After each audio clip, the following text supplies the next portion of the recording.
Class 9th वालों, अगले 10 minute के अंदर मैं आपको हाफ ईयरली एग्जाम में पूछे जाने वाले मोस्ट इंपॉर्टेंट क्वेश्चन बताने वाला हूं, वो भी सेल चैप्टर के। ठीक है, इस वीडियो के अंदर हम सारी चीजें कवर करेंगे, मोस्ट इंपॉर्टेंट में भी, जैसे एमसीक्यूज कवर कर लेंगे, ठीक है, असर्शन रीजन कवर करेंगे, शॉर्ट आंसर टाइप के क्वेश्चन कराऊंगा, केस बेस्ड क्वेश्चन कराऊंगा जो कि मोस्ट इंपॉर्टेंट है, लॉन्ग आंसर टाइप के क्वेश्चन कराऊंगा बेटा। ठीक है, तो स्टार्ट करते हैं हमारा पहला क्वेश्चन। क्वेश्चन में बोला है कि which organelle is known as the power house of the cell. ठीक है, तो सबसे पहला ऑप्शन है गोल्जी एपरेटस, सेकंड है लाइसोसोम, थर्ड है माइटोकॉन्ड्रिया और डी है बेटा हमारे पास में राइबोसोम। ठीक है, तो राइट आंसर है इसका माइटोकॉन्ड्रिया, है ना। अब इसके लिए मैंने एक्सप्लेनेशन भी आप लोगों को यहाँ पे दे रखा है ताकि आपकी पूरी अच्छे से तैयारी हो जाए। ठीक है, तो क्या है भैया कि माइटोकॉन्ड्रिया जो है वो एनर्जी को रिलीज करता है, सेल्यूलर रेस्पिरेशन में एनर्जी बनाता है, फिर एनर्जी को रिलीज करता है और वो एटीपी की फॉर्म में रिलीज करता है। ठीक है, तो एटीपी का फुल फॉर्म क्या होता है? Adenosine triphosphate. ठीक है ना बेटा। चलिए अब हम आगे बढ़ते हैं क्वेश्चन नंबर 2 की तरफ कि अ बैक्टीरियल सेल कंटेन,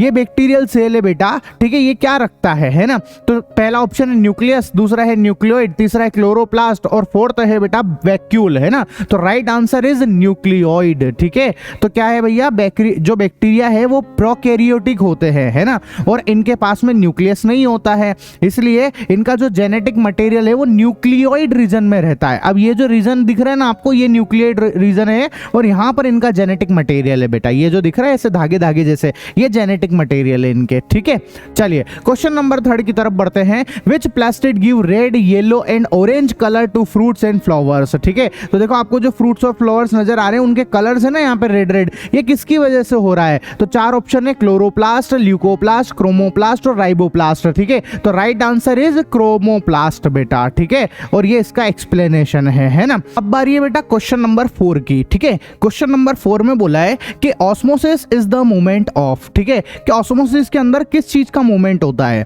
तो पहला ऑप्शन है सॉल्ट मॉलिक्यूल्स का, सेकंड है भैया वाटर मॉलिक्यूल्स का, सी वाला है प्रोटीन का और डी है लिपिड्स का। ठीक है, तो पहले मैं तुम्हें बता दूं कि भैया इसका राइट आंसर जो है वो वाटर मॉलिक्यूल्स है। क्या है? वाटर मॉलिक्यूल्स है। ठीक है, चलो ऑस्मोसिस भी समझा देता हूं मैं तुम्हें। ठीक है, देखो एक तरफ यहां पर हमने क्या कर रखा है, एक बीकर है और उस बीकर के अंदर बीच में एक सेमी परमिएबल मेम्ब्रेन लगा दिए, उसके एक तरफ हमने वाटर मॉलिक्यूल्स भर दिया जिसमें वाटर ज्यादा है और दूसरी तरफ हमने कॉन्सेंट्रेटेड सॉल्यूशन भर रखा है बेटा। ठीक है, अब देखो यहां पर से क्या होता है, हमें पता होना चाहिए कि हाई कॉन्सेंट्रेशन से लो कॉन्सेंट्रेशन की तरफ चीजें मूव करती है। तो यहां पर वाटर इधर ज्यादा है तो यहां से वाटर जो है वो इस तरफ मूव करने लग जाएगा। ठीक है, तो वाटर मॉलिक्यूल्स का मूवमेंट होता है। ठीक है ना बेटा। चलिए इसके बाद बारी है क्वेश्चन नंबर 5 की। विच organelle is responsible for photosynthesis. ठीक है, फोटोसिंथेसिस नहीं, प्रोटीन सिंथेसिस। ठीक है, प्रोटीन सिंथेसिस के लिए कौन रिस्पॉन्सिबल है? तो पहला है भैया हमारा राइबोसोम, फिर सेकंड है लाइसोसोम, वैक्यूल और nucleus. The right answer is ribosome बेटा। ठीक है, तो जैसे सेल है ना, इस सेल के अंदर ये दिख रहे हैं आपको, ये सब राइबोसोम है बेटा। ठीक है, एंडोप्लाज्मिक रेटिकुलम के ऊपर होते हैं, पता होगा आपको, डॉट डॉट डॉट डॉट से बना भी रखे थे, मैंने आपको पूरे चैप्टर में समझाया भी है। ठीक है, चलिए इसके बाद बारी आती है भैया सेक्शन नंबर बी की, जो कि रीजन टाइप के क्वेश्चन है जो कि 3 मार्क्स में पूछे जाते हैं। मैंने आपसे कहा ना मैं इसके अंदर सारी चीजें कवर कर दूंगा। ठीक है, चलो तो क्वेश्चन नंबर 6 क्या बोला है? असर्शन आपको दे रखा है कि cell membrane is selectively permeable membrane. ठीक है, और उसका रीजन क्या है? It allows only certain substance to pass through it. बिल्कुल भैया, यहाँ पर असर्शन भी ठीक है और रीजन भी ठीक है, दोनों ही सही बात है, दोनों करेक्ट है। ऐसा क्यों है? क्योंकि जो सेल मेम्ब्रेन होती है, जो वाइट वाइट बाउंड्री है, ठीक है, ये सेलेक्टिवली परमिएबल होती है। इसका मतलब ये बेटा कि कुछ चीजों को अपने अंदर आने देगी और कुछ चीजों को अपने अंदर से जाने देगी, सबको नहीं आने जाने देती है। ठीक है, जैसे बैक्टीरिया, वायरस, जो बेकार चीज है ना, उनको अपने अंदर नहीं आने देती है। ठीक है, लेकिन इसमें से वेस्ट प्रोडक्ट बाहर निकल जाते हैं, ऑक्सीजन अंदर आ जाता है, पानी अंदर आ जाता है, तो कुछ चीजों को आने देती है, कुछ को नहीं आने देती है। ठीक है, अब बारी है क्वेश्चन नंबर 7 की। क्वेश्चन नंबर 7 में असर्शन बोला है कि mitochondria are called the power house of the cell. ठीक है, और रीजन क्या है? They produce ATP during cellular respiration. बिल्कुल दोनों ही बातें सही है बेटा। ठीक है, असर्शन भी ठीक है और रीजन भी सही है यहाँ पर, है ना, कि जो माइटोकॉन्ड्रिया है भैया उनको पावर हाउस ऑफ सेल कहते हैं। और क्यों कहते हैं? क्योंकि ये जब सेल्यूलर रेस्पिरेशन होता है ना, उस समय एनर्जी बनाते हैं और वो भी एटीपी की फॉर्म में बनाते हैं। ठीक है, चलिए क्वेश्चन नंबर 8 है ना, जो कि बोल रहा है असर्शन कि plant cell maintain their shape in concentrated sugar solution. ठीक है, उसका रीजन क्या बोला? Plant cell possess a rigid cell wall. ठीक है, अब आप इस बात को बहुत अच्छे से समझो। ठीक है, देखो यहाँ पे ये हमारे पास एनिमल सेल है। क्या है ये? एनिमल सेल है। इस एनिमल सेल को मैंने कॉन्सेंट्रेटेड सॉल्यूशन के अंदर रखा। जैसे मैं कॉन्सेंट्रेटेड सॉल्यूशन के अंदर रखूंगा, ऑस्मोसिस होगा, ऑस्मोसिस की वजह से पानी जो है वो बाहर निकल जाएगा, जिससे सेल जो है वो पिचक जाएगी बेटा, सिकुड़ जाएगी, ठीक है। लेकिन जो प्लांट सेल है ना, उसको हम कॉन्सेंट्रेटेड सॉल्यूशन में रखते हैं तो वो नहीं पिचकते। ऐसा क्यों है पता है? क्योंकि उसके बाहर सेल वॉल होती है, और सेल वॉल की वजह से ऑस्मोसिस की प्रोसेस ठीक से नहीं हो पाती बेटा, ठीक है। इसलिए असर्शन और रीजन दोनों ही ट्रू है ना? समझ में आ गया ना बात? Both A and R are true and R is the correct explanation of A, ठीक है बेटा। चलिए अब बारी है सेक्शन सी की, जो कि शॉर्ट आंसर टाइप के क्वेश्चन है। क्वेश्चन नंबर 9, ठीक है। बोला है differentiate between diffusion and osmosis. तुम्हें डिफ्यूजन और ऑस्मोसिस इन दोनों में अंतर बताना है, डिफरेंस बताने हैं, ठीक है बेटा।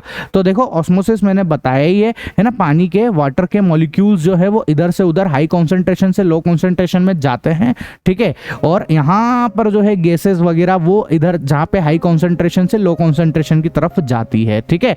ऐसा तो सबसे पहला डिफरेंस क्या है डिफ्यूजन में, कि movement of particles from higher concentration to lower concentration. देखो ये पार्टिकल्स की मूवमेंट, इधर बहुत सारे पार्टिकल्स है तो ये हाई कॉन्सेंट्रेशन है, इधर कम पार्टिकल्स है, ये लो कॉन्सेंट्रेशन है, तो मूवमेंट किधर से किधर हो रहा है? हाई कॉन्सेंट्रेशन से लो कॉन्सेंट्रेशन में हो रहा है, ठीक है। ऑस्मोसिस के अंदर क्या होता है? वाटर मॉलिक्यूल्स का मूवमेंट होता है, लेकिन वो सेलेक्टिवली परमिएबल मेम्ब्रेन के थ्रू होता है। तो ये बीच में जो बनाव रखा है ये क्या है? सेलेक्टिवली परमिएबल मेम्ब्रेन है। बहुत सारे बच्चों को लगता है कि सेलेक्टिवली परमिएबल मेम्ब्रेन होता क्या है? कुछ नहीं, बटर पेपर को बोल सकते हो आप सेलेक्टिवली परमिएबल मेम्ब्रेन, ठीक है, ठीक है। दूसरा क्या बोला भैया? सेकंड डिफरेंस क्या है? Membrane not necessary. यहाँ पे मेम्ब्रेन की जरूरत नहीं है, बताओ है भी नहीं इधर डिफ्यूजन में, ठीक है। लेकिन इस तरफ देखो मेम्ब्रेन की जरूरत है भैया, बिना मेम्ब्रेन के ऑस्मोसिस नहीं होता है, ठीक है। Occurs in gases and liquids, ये गैस में होता है और लिक्विड्स में होता है, और ये सिर्फ और सिर्फ वाटर मूवमेंट होता है। इसमें क्या होता है? वाटर मूवमेंट के थ्रू ही होता है ये, ठीक है।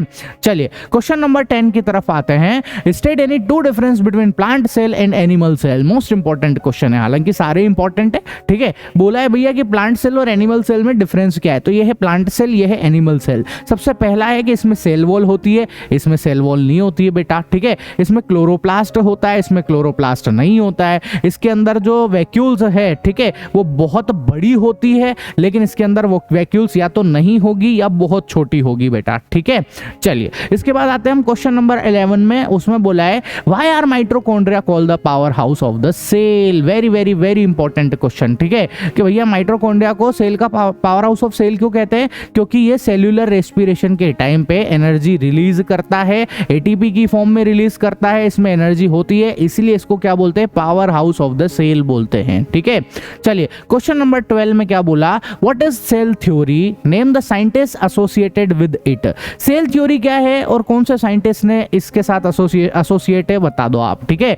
तो देखो भैया सेल थ्योरी क्या कहती है? पहली बात तो यह है कि all living organism are made up of one और मोर सेल। मतलब दुनिया के जितने भी लिविंग ऑर्गेनिज्म है, मतलब जो जीवित चीजें हैं, वो सेल से बनी हुई है। अब वो चाहे सिंगुलर सेल हो, मतलब एक सेल से बनी हो, या बहुत सारी सेल से बनी हुई हो, ठीक है। याद है ना, जो सिंगल सेल से बनी होती है उसको यूनिसेल्युलर बोलते हैं, जो बहुत सारे सेलों से बने हुए होते हैं उनको मल्टीसेल्युलर बोलते हैं, ठीक है।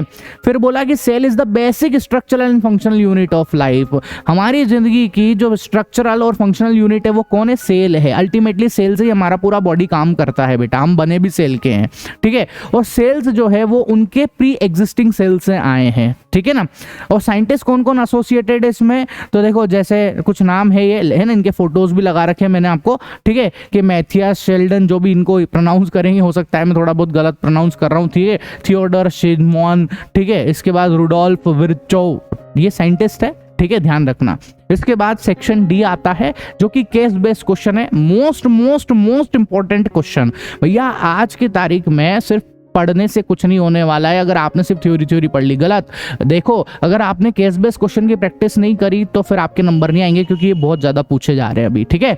तो सबसे पहले केस स्टडी देंगे आपको। क्या बोला है कि student place a potato piece in a plain water and another in concentrated salt solution. ठीक है भैया, एक स्टूडेंट ने क्या करा, एक पोटैटो का जो टुकड़ा है ना, उसको प्योर वाटर के अंदर रखा और कॉन्सेंट्रेटेड सॉल्ट सॉल्यूशन में रखा और ऑब्जर्व किया कि क्या होता है, ठीक है। तो देखो जो प्योर वाटर है उसका जो पोटैटो है वो ऐसे फूल जाएगा, स्वेल कर जाएगा, लेकिन जो कॉन्सेंट्रेटेड सॉल्ट सॉल्यूशन है उसका जो पोटैटो है वो सिकुड़ जाएगा, श्रिंक हो जाएगा। तो ऐसा क्यों हुआ है, पहले तो ये बताओ कि कौन सी प्रोसेस है जिसकी वजह से ऐसा हो रहा है। तो वो ऑस्मोसिस है बेटा। क्या है? ऑस्मोसिस है ना। अब बोला है कि explain why the potato in salt solution shrink. ठीक है कि भैया ये जो सॉल्ट सॉल्यूशन के अंदर पोटैटो है वो ऐसे सिकुड़ क्यों गया?